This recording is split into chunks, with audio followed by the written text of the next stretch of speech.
Let's try another one of Mom's recipes to get the Dragonfly Cookbook ready to publish. As excited as I am that spring is here, it's still March and we live in Pennsylvania. We are not out of the woods yet.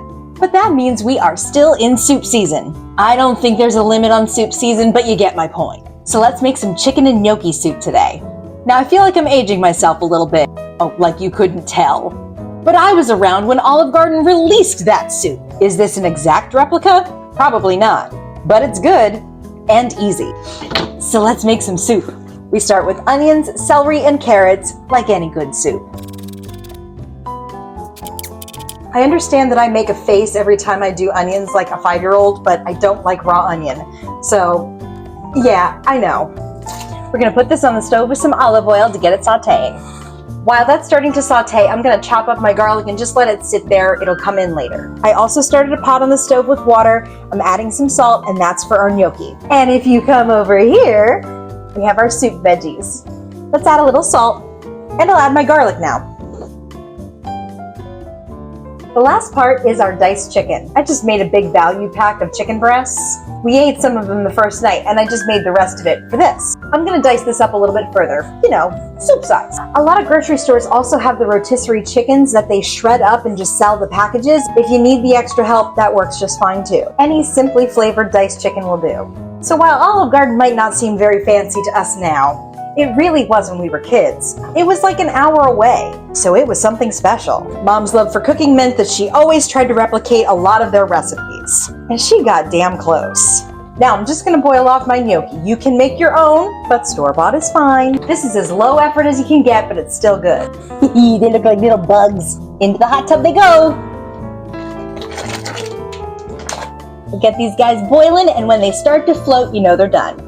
Meanwhile, back over here, our veggies are sauteed. We're gonna add some flour and stir it around here so that they're nice and coated. That was about 2 to 3 tablespoons of flour. All of the liquid is absorbed and we're just cooking out that raw flour. Because now we're going to add our chicken broth and our heavy cream. We'll stir all of this around and the veggies will start to loosen up and they'll give up all of the flour that they just helped cook. And that will thicken our soup. Our gnocchi have started to float to the top, so that means that they're ready. Our soup is bubbling away and starting to thicken. Let's add our chicken. And let's add our gnocchi. I have to be very careful. I have made the big soup again. Now I'm just gonna check for seasoning and see if it needs any more salt or pepper. Pretty good. But I love some fresh black pepper. Now we're talking. We've reached the last step. I'm gonna add the spinach. Now that looks like it's gonna overflow. As it overflows, I'm just gonna carefully nestle all of this in and then it will wilt down and then our soup is ready. Let's take a peek at our soup.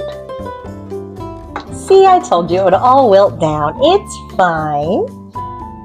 And now it looks like the chicken and gnocchi soup from the restaurant.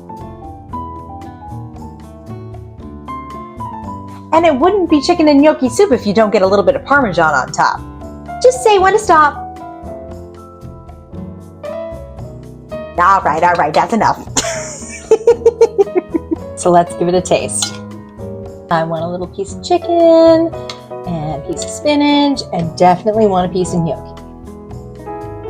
Perfect bite, a little bit of everything.